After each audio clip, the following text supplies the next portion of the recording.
Jim was my first child, and in those days, so many of them died young that I was told to have another baby right away because the chances were that he would not survive past the first year. And I had a set of premature twins, a boy and a girl, and then later two more children. So that Jim grew up in a family where there were a number of other children, and he could watch how they developed. He developed right along with those twins. I usually asked him to do everything that they did until he proved to me that he couldn't do it. And then I would back off. And then as the next child came along, he kind of matched the development of each one of them, so that he grew up a very social person. I know there's no such thing as an overachiever, but if there were, Jim would have been an overachiever because he fooled an awful lot of people his entire life into thinking that he was more intelligent than he really was because he was so wonderfully socialized. He left home at 25 and moved into his first group home. From there, he moved into the apartment programs where there a few of them were in an apartment. I went to a meeting for his individual service plan to plan for the upcoming year and to review the year before and to see whether or not we had reached the goals that we had set for him. And at that point, he was probably about 40 years old. And of course, he did develop Alzheimer's disease about 5 years ago, 6 years ago, and moved from a very slow decline to a catastrophic one a couple of years ago, and went from functioning, from walking, talking, socializing, going to work every day in a sheltered workshop, to being totally debilitated. So when I look at him now, in this time, being so damaged by the Alzheimer's disease, it's really hard to remember back to what a wonderful kid he was and what a really wonderful, productive life he had. He was in the community. He worked in the supermarket. He knew everybody who came in. They greeted him. He greeted them. He's always was smiling, always seemed happy. Even in the changes with Alzheimer's, as we thought possibly he would develop sometimes the negative attitudes and the hostile responses.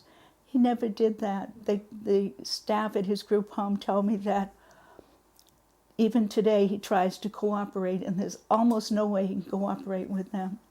But just a few months ago, he would say, when they put him to bed, he would say thank you. Adults with Down syndrome are reaching old age at a rate never before seen.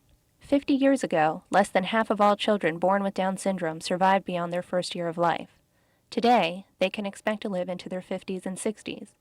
With the growth of this aging population comes the growing need to understand and to address their unique needs. One of the key areas of concern is the growing number of adults with Down syndrome and Alzheimer's disease. The link between Alzheimer's disease and Down syndrome has been well established. The disease will cause progressive changes in memory, language, personality, and ability to function. Understandably, this poses a big challenge to family members, friends, and paid caregivers who are responsible for the day-to-day care of these individuals. Education is essential to better understand the changes brought on by dementia, especially when it is seen in this special population.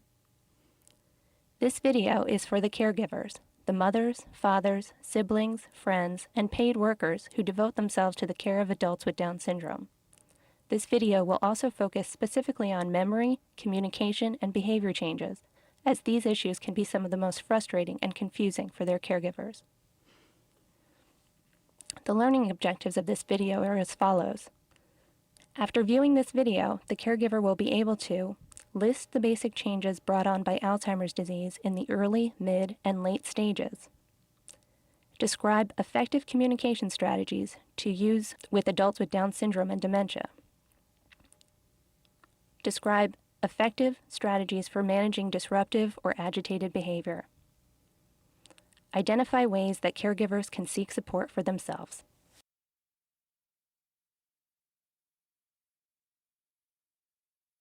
There were many changes in memory. He forgot that he had just asked a question, so we would talk in what we called the loop, because he would say the same thing over and over again, but each time as freshly as if he had never said it before. His sister came in from San Antonio one time, and she was in the kitchen, and he came in, and he was so excited to see her, and he put his arms around her, and Jean, I'm so glad to see you. And he went out of the room, and in 2 minutes he was back in and said, Jean, I'm so glad to see you. And that's that kind of loop that it's, if you can't have a sense of humor about it, those are the places where you can have some fun. Another thing that he did was lose his ability to hear a two-step suggestion. So if you said, Jim, come over here and put this jacket on, he would walk over to you but forget about putting on the jacket. He, at one point, insisted he had to go to the bathroom about every 20 minutes. He didn't. He just had the thought. And then he would go into the bathroom and he'd forget how to leave the bathroom, or he'd step outside and then forget what room to go back to. Right. There were many, many of those total lapses that would happen over a matter of minutes. Mm-hmm. And those all happened in those early stages. Right. Each of these changes very startling for me, because not only was I seeing what was happening to him, but I didn't know what to do about it.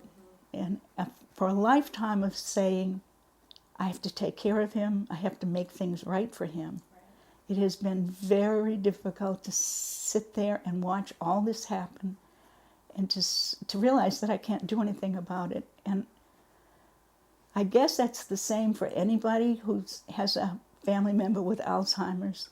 But the other component that's there for me is that I've spent 50 odd years helping him to reach his potential.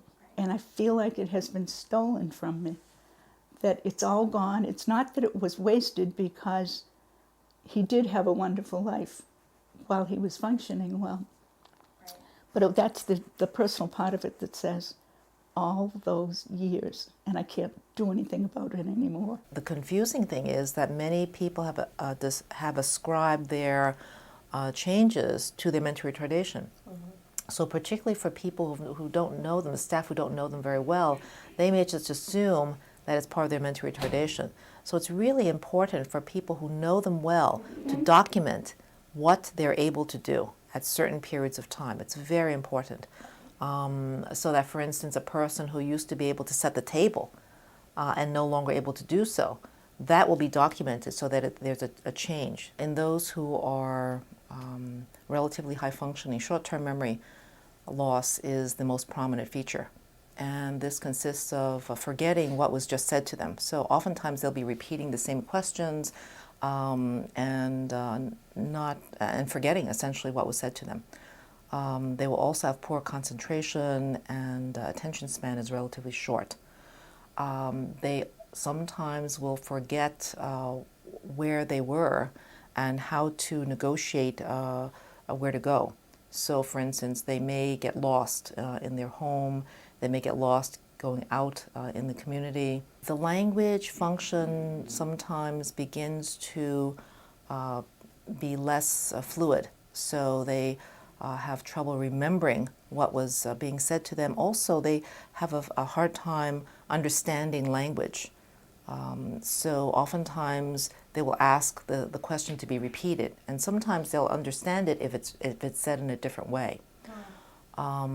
They will also have trouble expressing themselves, so they will have trouble finding the words to express themselves. In terms of the early changes, especially in those who are somewhat lower functioning, personality changes may be the most prominent feature. So, for instance, aggressiveness, apathy. In individuals who used to be very stubborn, they actually may be more pleasant and more compliant, and that may be a change that is good for the caregivers, but doesn't necessarily bode well for the patient himself. They may have difficulties in the workshop or in the work program, so they're forgetting how to they're forgetting steps to their work, and their productivity may decline. They may begin to forget how to use a toothbrush, how to use a comb, how to get dressed. They may need prompting, verbal prompting first, and later they will need physical prompts as well. But in the early stages, it's possible that might be a possibility. The other thing is sometimes gait problems. In other words, walking. So they may have difficulties, for instance, negotiating the steps, going up and down steps. They may have trouble even going up a step on a curb. So they might be afraid because their sense of where things are is altered, is changed. Certainly in individuals who are low functioning, we may not see the change at all because they're just not manifest, especially with memory and language, because if they don't have it to begin with, we may not see that. So the early changes in those who are lower functioning might be things like sleep disturbances, where they'll be getting up in the middle of the night thinking that it's time to get on with their morning routine, trying to get to breakfast, getting dressed, trying to get to the workshop or the day program. So that's a possibility. Sometimes they may have delusions or hallucinations even. They may be seeing things that no one else sees. They might be frightened by what they see. They may be frightened by what they, quote unquote, hear. Sometimes they wander off. So staff have to be very vigilant about making sure that doors are locked, that the individuals will not be going into dangerous areas, going out to traffic, for instance. So, and there's a tendency to want to walk. So it might be good to incorporate some walking programs for these individuals so that they get their exercise and at the same time their desire to wander off, but in a safe environment. And those who are higher functioning, that they may get depressed. And the reason is because they realize that something is happening to them that they don't understand. They realize that they're losing their memory, and they may get very disturbed about that, and they may get depressed.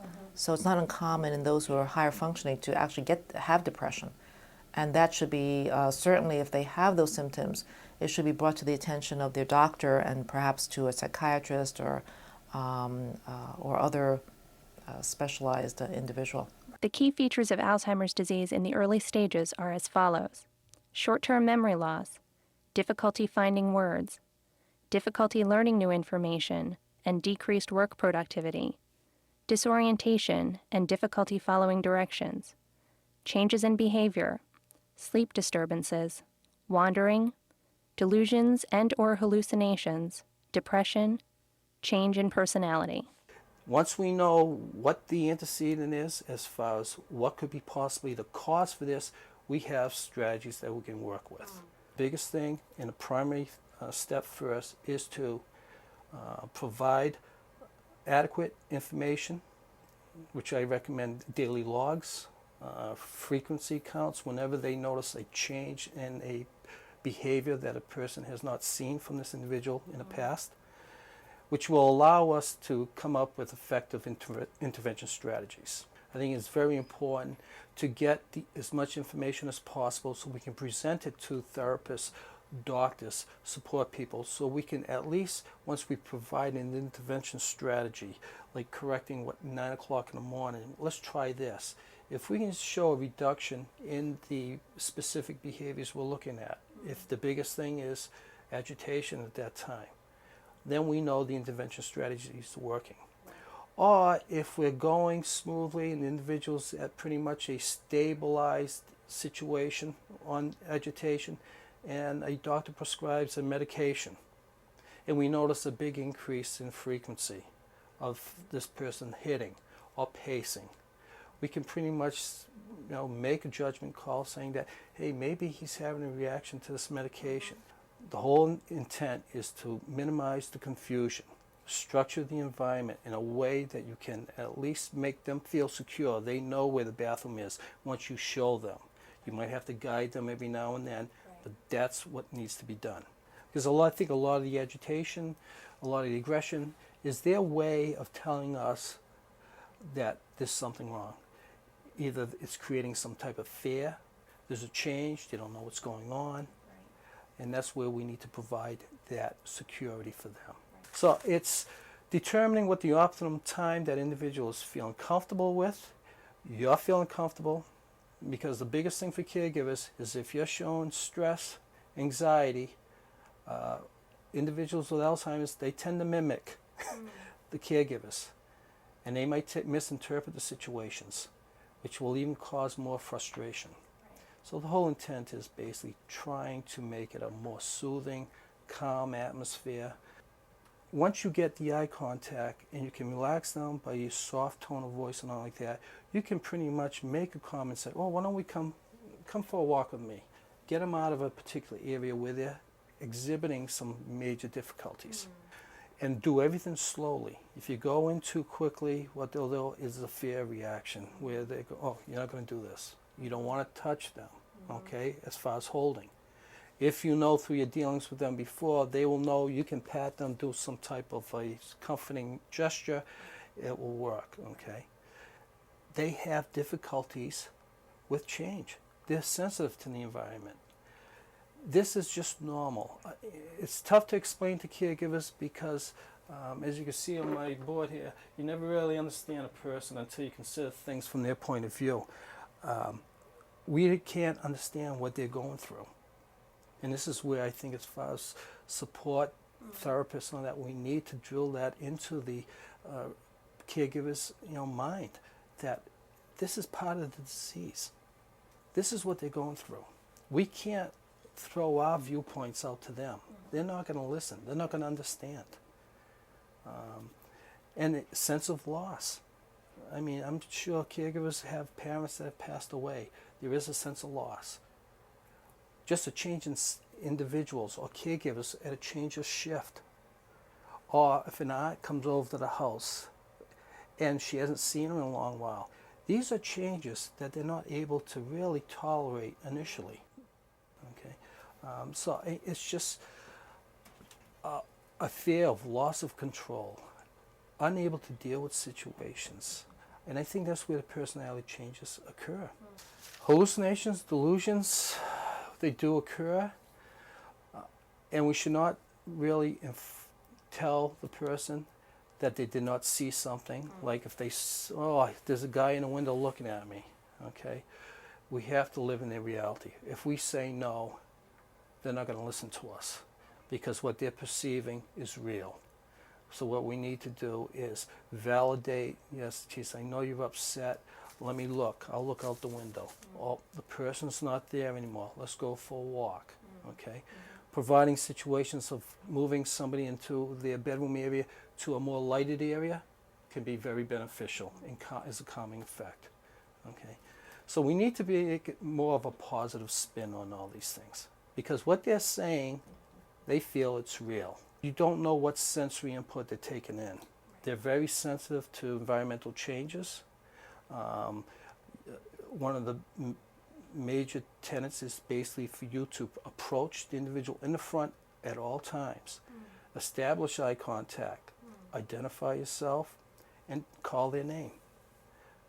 And always begin something socially, by talking to them conversationally, because you don't want to get in a mode where you're doing things, stop this, stop that, because they do not react to no, stop, can't do it, okay? We have to change our emphasis to more of a positive overtone.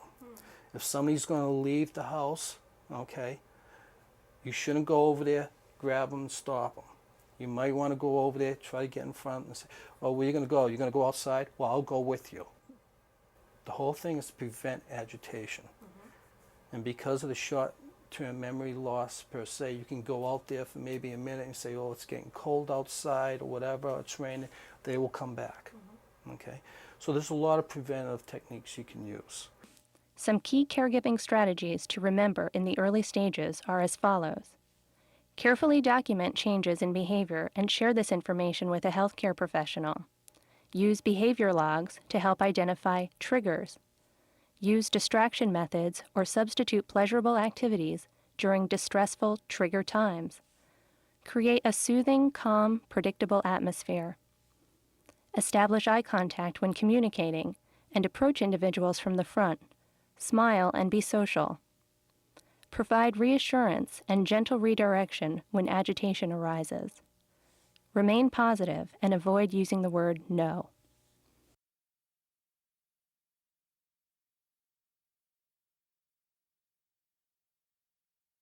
As the disease progressed a little bit, we found Jim sometimes getting up, going to bed at 8 or 9, but be back up by midnight, will have got himself dressed, be out on the kitchen table, and asking for breakfast.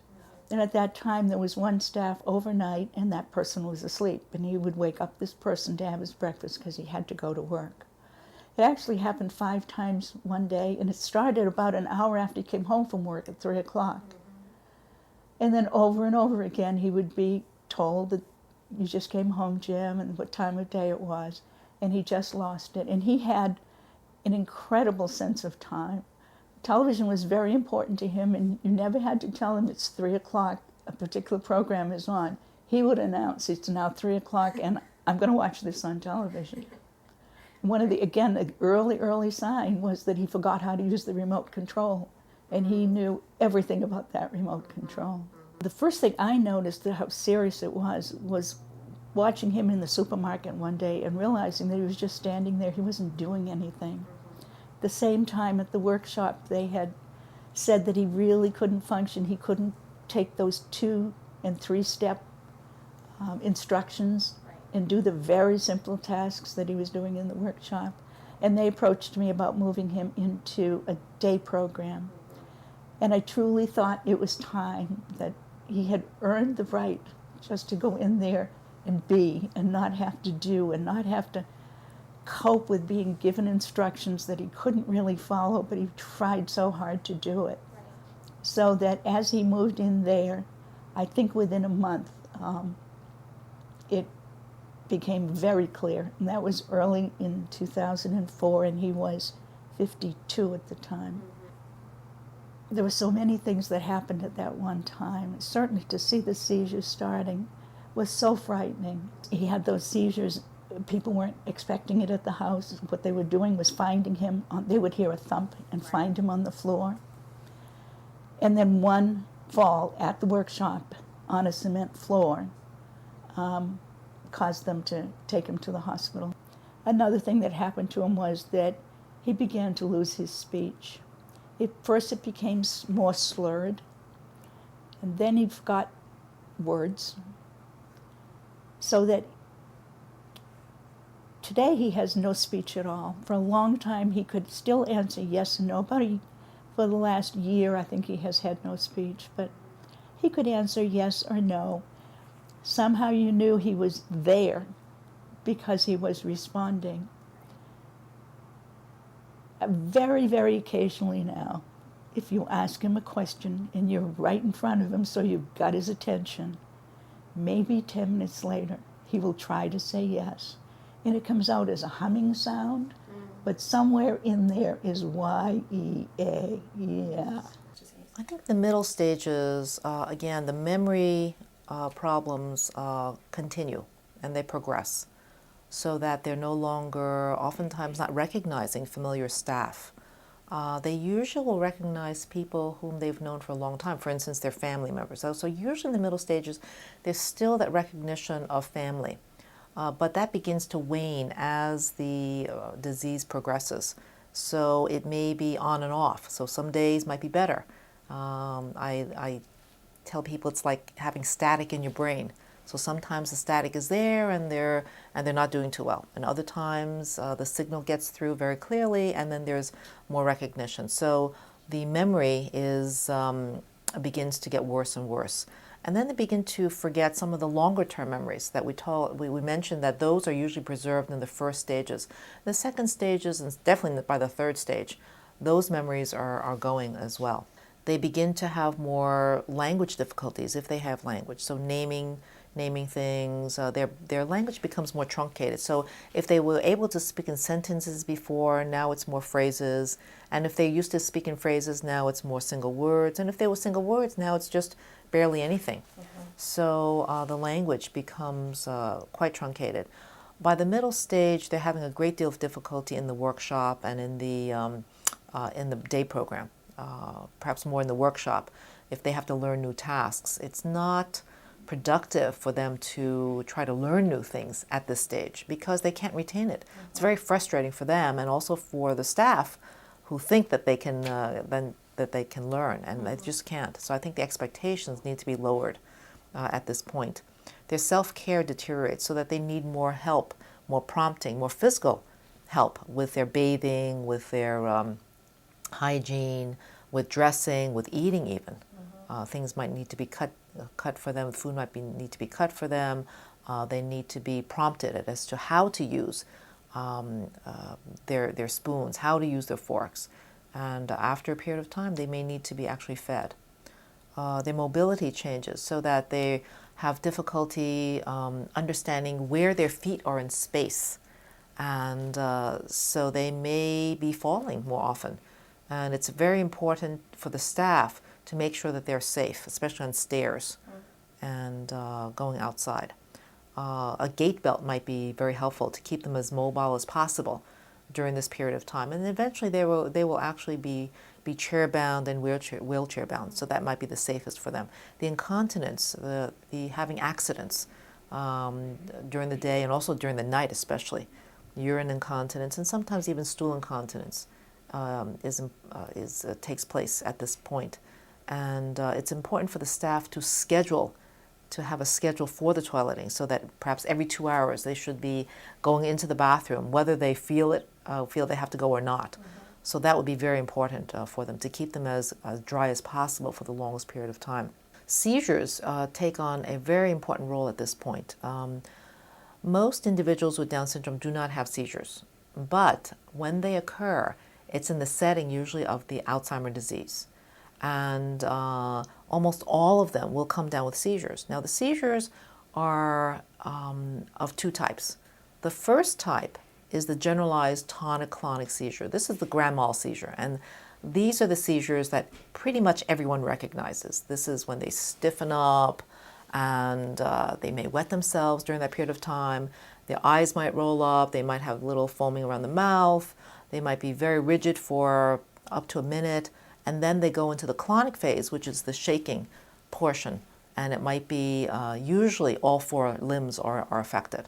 And that might last for 30 seconds, a minute, minute and a half, 2 minutes, or whatever. During that period of time, they might have, during the rigid phase, actually they might turn a little dusky and a little blue because they might not be breathing. But the important thing is to make sure that they're safe and make sure that they are in an area where they won't fall and hurt themselves. The clothing is loosened so they won't choke. If they've just eaten, to put them on their side so that if they throw up, actually will not go into the lungs but actually go out of the mouth. So if they can position them onto the side, and that would be helpful as well. So the generalized tonic-clonic seizures are the most common type. Fortunately, they're very easy to control. So if that happens, they should be, their primary care physician should be notified. The other type of seizure is is less likely to happen, but actually very hard to diagnose. And this is where the staff really need to be vigilant and understand what the other type is. The other type of seizure is called partial complex seizures. And these seizures happen where, I think it's best if I describe it, and it's much easier. Sometimes before the seizure happens, the person might be very frightened, very scared for no apparent reason. They sometimes have changes in their color, so they might be flushed, or maybe they might be very pale. If anyone takes their blood pressure or their pulse, that might be either up or down. The seizure itself is very brief, lasting between half a minute to maybe a minute and a half, and it consists of having this blank stare. Sometimes there might be a little bit of fluttering in their eyelids, sometimes little movements of the mouth, such as mouthing movements, such as chewing movements, very sort of automatic. But during this period of time, it's this glazed look, as if they're in this twilight zone. People might be calling them by name. They may be very confused during this period of time. They're not quite with it. So that might last for up to maybe about a minute and a half. After that, that's the seizure itself. After that period of time, the person might be very confused or actually might be very sleepy and very lethargic. And that period of time, called the post-ictal period, or post-seizure period, might last anywhere from minutes to even hours. The commonest times for these seizures to happen, any type of seizure to happen, is around the time when they're either getting up from bed, sometime between the sleep, where the sleep-wake cycle is not completely demarcated, so that sometime around when they're first waking up, for instance, that might happen, or maybe when they're very tired at the end of the day. So it's more common to happen around those periods of time. But again, the fortunate thing is that they're relatively easy to control. Right. So the important thing for the staff is to let somebody know and to describe what they saw, because that's very important. The description is very important. Rather than to say they had a seizure, they should put down what they saw. And that's very, very important. The key features of mid-stage Alzheimer's disease are as follows: worsening memory impairment, progressive difficulty expressing and understanding language, worsening ability to care for oneself, worsening mobility and gait, seizures, impaired decision-making and judgment, difficulty recognizing familiar faces, incontinence. One of the major concerns heard from caregivers is that they're not paying attention. They can't follow instructions. The biggest thing is to use as much sensory input as possible. If you're telling somebody to go outside, they might not know what that means at that particular time. If you present a situation, well, hey, let's go outside, here's your coat. If you can present something, we're going to get something to drink, here's a glass, can you bring it to us? Okay, you would need to pair it with an item, an object, okay, or a specific activity. It's a major problem for individuals with Alzheimer's when they're losing that ability to communicate. There's an extra frustration level. And what they like to do is, even though short-term memory is going, they have a tendency to have good memories of the past. If we can construct some activities as far as providing things that they loved in the past, listening to Dean Martin music, a photo album, which I recommend to everybody. And one of the biggest things I recommend with photo albums is that family members write the names of the family members, because when you have caregivers or whatever, the worst thing that an Alzheimer's individual can deal with, that's Joe, or I don't know that person's name. And if you can't respond to that, there's frustration. They feel like they're losing it even more. They'll get agitated. Some might get up, some might swing. So it's more that if we can provide them with that information, okay? And I think a lot of times too, we have to look at and try to listen to what they're trying to say. I miss my mom, I'm going to go home. Well, the biggest problem is we know they can't go home there, but we can just validate. Listen, oh yeah, your mother was very good to you. What did she do? And let them talk about it. That way you can distract them basically from going out. There will be days where they can be very lucid and you'll be able to talk to them, and the next day is they don't know you. And I think caregivers need to understand that's not because they don't like you, okay? It's part of the disease that's affecting the brain. And I think if we can really present situations to the caregivers that it's not them, you're doing the best you can. We'll provide you as much support, education, okay? But there will be some problems on a day-to-day basis. Or they might have 2 good days, and you might have 3 bad days. But the whole thing is they are valued members. They're individuals that have lived a long life, and they just suffered this devastating illness. We should just cherish every time they're able and they're lucid and they're able to talk to you. Provide as much interaction as possible. The worst thing for an Alzheimer's individual is for them to be socially isolated, or just sitting there and withdraw. Because another instinct could be they could be bored, and with boredom, they're going to find things. They'll increase the pacing. They'll get into trouble. They'll have increased confusion, and we start the whole thing going. So if we can structure daily routines, meals at the same time, sitting in the same table spot, getting them to do a certain chore, which might make them feel good, okay? Because I think the whole intent is we want to really have them part of the family, part of a residence, if they're living in a residence with the caregivers. Instead of doing everything for them, they can still do things, and we can promote as much independence as possible. There's a lot of attention has to go, and usually goes with the person that's suffering a lot of the confusion, problems, okay? And even with dealing with people not with Alzheimer's or having confusion, usually the persons that are very aggressive usually get more attention than the others. So there's a balancing act that needs to be done. One person or a residential caregiver might need to spend more time with the individual, while the other staff or caregiver can at least deal with the other three, and maintaining their independence also. Some key caregiving strategies to remember in the mid stages are as follows. Use as much sensory input as possible when communicating. Validate their worries and fears and provide reassurance. Reinforce old happy memories by looking at old photographs and reminiscing about the past. Actively participate in activities with the individual. Structure self-care around times when they are calm and relaxed. Speak in short sentences and use simple one-step commands.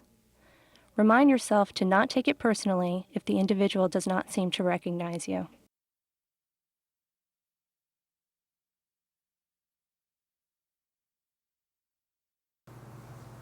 Right now, Jim has a daily routine. He gets up, or he's taken from bed. He is brought to the wheelchair and brought to the kitchen for his breakfast. He's dressed, prepared for work, because he still calls it work. And if you sometimes say, "Are you going to work?" he might try to smile. You can see a little corner of his mouth turn. He loves to go there. He's known the people there for 20, 25 years. All the other clients are people that he's known all his life. And they come over and they talk to him. He doesn't do anything while he's there. I think it's really more daycare. But he goes there each day and he's stimulated to spend the day there. He's back home by 3 o'clock. Usually he's very, very tired and has to have a nap. He's awakened for his dinner. His personal care attendant feeds him. People will talk to him there, but he's very unresponsive because at the end of the day he has no energy at all. Yeah. It doesn't seem like much of a life, but for him it's as much as he can handle. And we'll have to wait and see if there's a point where he can't handle that, then we'll have to make decisions about it. But right now I think it's really important that they keep going every day. In the final stages, the individuals are usually non-ambulatory. So in other words, they're not walking, they're wheelchair bound, or perhaps they're sitting in chairs, sometimes even bed bound. They can't even have balance enough to sit in a chair. Their language is very truncated by this time. So they're usually single words or mute and not saying anything at all. Their understanding of language has declined precipitously. So pretty much, and they also are not recognizing people. So don't be discouraged if they don't recognize you, especially because that's part of the disease. It's part of the syndrome. The seizures will come on. They will also have myoclonus. Now, myoclonus is something where I'll describe it. It's much easier. Where they will have muscle twitches, and this is very common in the third stage. They may have muscle groups, for instance, maybe jerking of an arm, or jerking of a shoulder, or jerking of a leg. And that's not, they should not be confused with seizures, although it's part and parcel of a seizure disorder, but they don't have to be treated. And the reason is because we found in the past that when we treat those myoclonic jerks, that the treatment made the individual very sleepy, very lethargic, and not able to function very well. So it's probably easier just to have, it's better for them to be alert in some sense and have these little jerky movements So the staff do not need to be alarmed about these individual small muscle groups that are jerking. Because of the problems with swallowing, they will have difficulties. They may have pneumonias.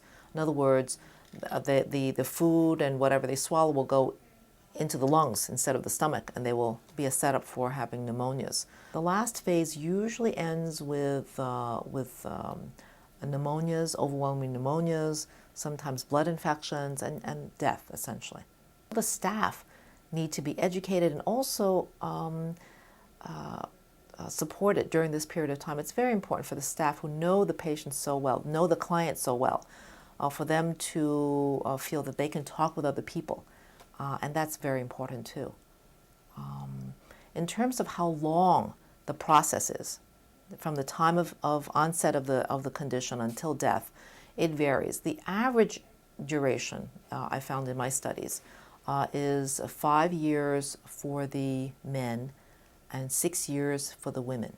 Now that's average. We have had them go very, very quickly, within a couple of years, or as late as even a dozen years. I've had several individuals who've lived for 10 years, 12 years. The longest was 15 years. So it is possible, but the average is about 5 or 6 years. The key features of Alzheimer's disease in the late stages are severe memory impairment, loss of recognition for familiar faces, near or complete loss of speech, severe mobility impairments, loss of self-care skills, difficulties eating and or swallowing, weight loss. Usually during the end stages of Alzheimer's, the biggest issue at hand is usually functioning abilities, where they have a tendency to nap a lot. They have a tendency to lose all their skills, where we may have to feed them. It's just a trying times as far as trying to keep them stimulated. Whenever they appear awake and alert, reinforce that. Celebrate that they're up, talking to them. But they could, as soon as maybe 5 minutes, they could be back in the lucid state. The whole situation there, it's more of coping with caregivers' guilt and stress during the end stages for Alzheimer's with individuals. Though a lot of the emphasis is trying to help the individual with Alzheimer's, I find it's doubly important to help caregivers, because like I said before, if the caregivers are showing a lot of stress, or exhausted from working, or spending time that they don't think they're seeing any success with, we don't need them to show their anxieties to the individual. Some key caregiving strategies to remember in the late stages are as follows. Avoid social isolation. Continue to include the individual in daily routines, meals, and activities. Provide daily stimulation and interaction. Make efforts to help other housemates understand Alzheimer's disease. Understand that this time can be very stressful, and you may experience a strong sense of grief or loss. Take care of yourself and ask for help.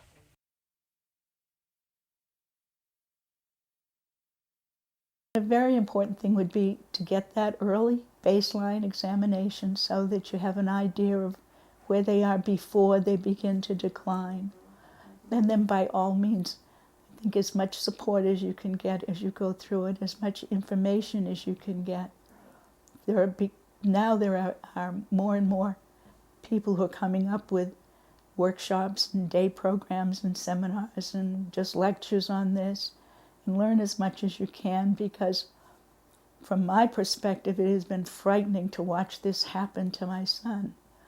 And it helps me to understand why it's happening, so that as each one of these stages gets worse, I can understand, okay, I read about that, I know now that that's what's coming, and somehow it's better, but I'm not as frightened as I was. During the end stages, I would recommend caregiver support as the major thing, emotional support. To somebody that they've been working with for maybe all their life, and during these trying times, and seeing them not being able to do anything can be very emotional. And I would recommend that they get people to talk to. Resources for caregivers. Ask for help. Recognize your limitations. Reach out to family, friends, co-workers when you are feeling burned out and need someone to talk to. Contact your local Alzheimer's Association for support groups, counseling, and general information. Contact your Department of Mental Retardation office to ask about available respite and personal care services. Consider involving hospice for additional support in the mid to late stages. For me, this has been an incredible journey. I think of Jim as the smiling, happy baby, the little boy who learned to read when they said teaching him would be a waste of time, the son and brother who taught us all how to be patient, the Boy Scout who became a member of the Order of the Arrow by staying alone in the woods overnight, the young man who showed 2 roommates how to ride the subway to Boston Garden to see the Celtics play, the sportsman who was a member of the state champion basketball team, the friend to so many who were always glad to see him, to be with him, and to care so very much that they don't see him around anymore. Jim has touched so many lives, and we're all the better for it.